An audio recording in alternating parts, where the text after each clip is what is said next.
Pupunta namin si Vince. Baka umiiyak na yun eh. Tagal namin eh. Iyakin pa naman ka. Yun. Anong yun? Wala pa si Vince, hindi ko pa naaninag ah.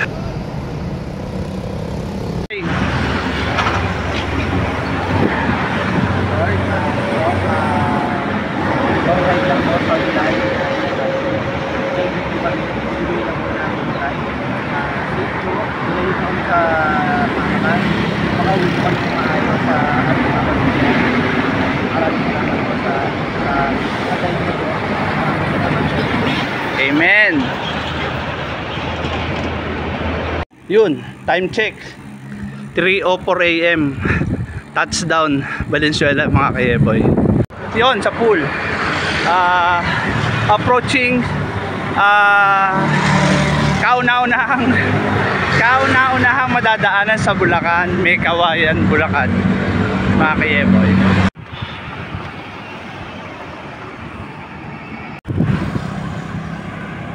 Approaching Malolos pa lang. Kalalagpas lang po namin ng Giginto Market mga kayeboy. So time check 4 AM eksakto mga kayeboy. Yun.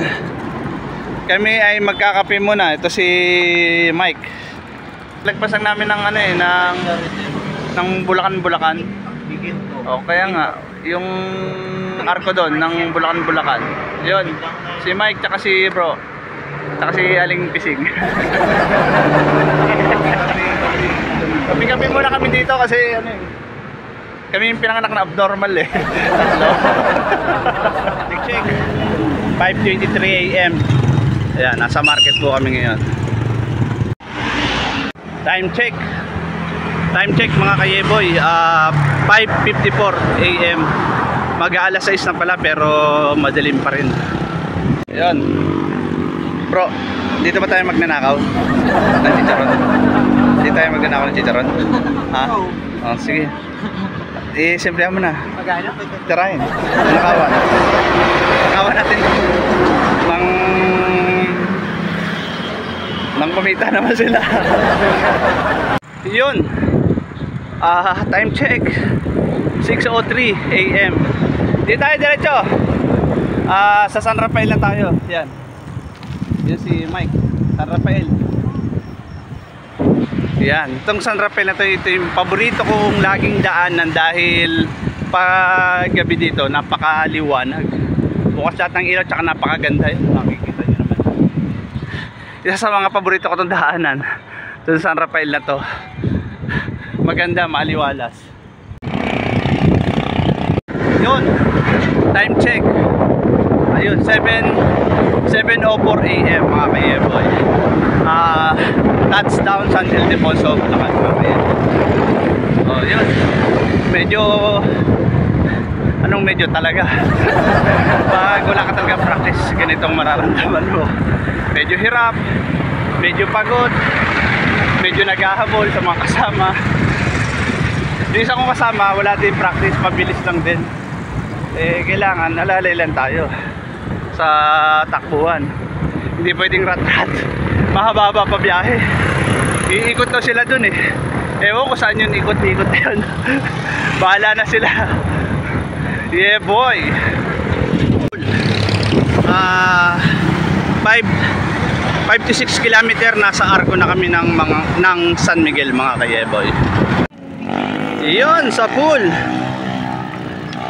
Touchdown San Miguel Beer. Yeah boy. Yun oh, kawakas nakapasyal din. Sa pool kumanan na kami sa may arko ng San Miguel. Papasok kami ngayon ng Artaro or Tarantado. Yeah boy. Yun sa pool. Tinamaan na kami ng init mga keboy.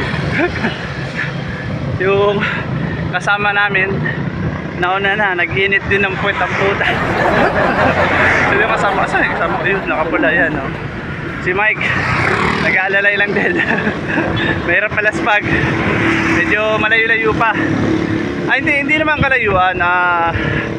Mga nasa 30 plus, pero ilan ahon yung matabi lang eh.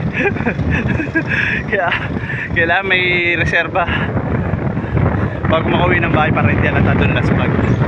Kasi maglalaba pa pag uwi eh. Maghugas ang plato. Yeah boy. Yun, touchdown sa Barangay Tartar, Tartaru. Yeah boy. Yun, sa pool. Uso na dito sa Bulacan ng ano, mga nangangandidato. May mga nangangampanya na. Sige lang ang alok sa amin kahit di kami tiga dito. Iboto raw namin sila. Sabi nga namin hindi kami tiga dito eh. Tiga ano kami, tiga ibang planetang nila lang. Yeah boy. Yung dalawang kasama yun. Makunat-kunat na mga kayeboy. Parang yung kapitbahay namin dati nung panahon ng hapon. Makunat ba? Ayun o, simula ng hapon. Yun, time check 10:26 AM. Nakaka 94 degree na kami. 95 na natin. 105. 94 105. kilometer na kami. So, kayang-kaya pa dahil malakas pa kami oh. Malakas pa mga sir. Malakas pa kami mga sar eh. Si Lolo to, nakatulog na raw si Bisang puta. Nakatulog eh. Kaya pala tulog si Pon. Nakantay sa amin. Yeah boy.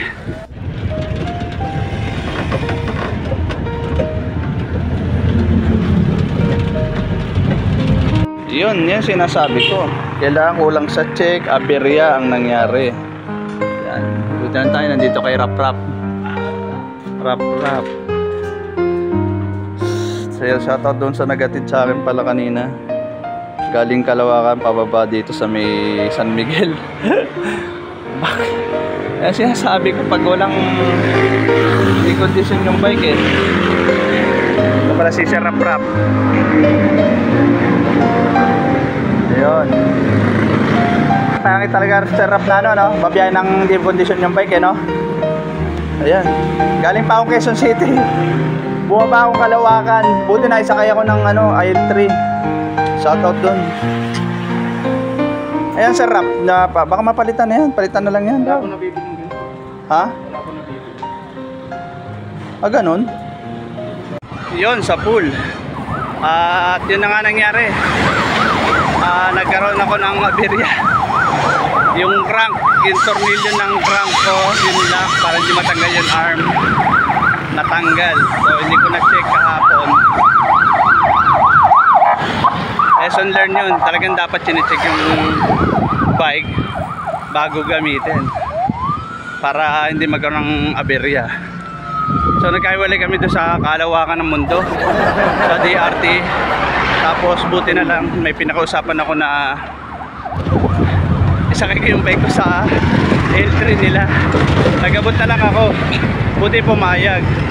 Tapos yun, dinaba ako ulit sa may San Miguel. Yung malapit sa arko ng Red Doors. At buti na lang may nakitang bike shop agad na pa-repair. So yun, yun ang nangyari mga kayeboy. Lesson learned. Huwag yun ang gagawin yun. Ay grabe, hindi ko agad kasi na-check eh. Pero ginamit ko pa tong bike ko na to pagpasok sa trabaho eh.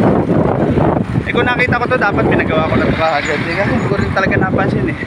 Busy nga, busy. Yeah boy. Yun oh, arko na San Miguel oh, bumalik na ako.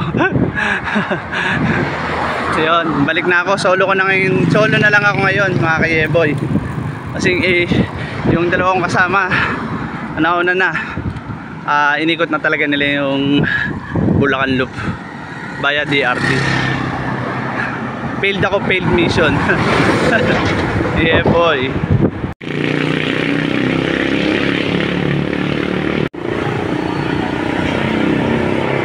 Yun. Yun ulit ha. Lesson learned, ha? Nangyari kanina sa akin, dapat hindi na ulit mangyari yung pag nasa ride na. Kasi maantala yung biyahe. Pero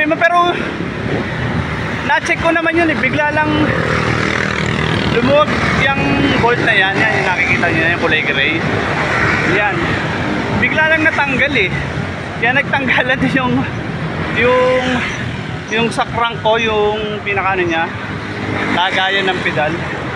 Kaya mission failed So at least may natutunan tayo, pero ginagawa ko lagi yung pag-check. Hindi ko alam ba't lumuwag at natanggal yung bolt na yan. So maraming salamat po sa panonood nyo. Sana nag-enjoy kayo. So paano? Kita-kits tayo sa susunod na ride ko, ha. Yeah boy!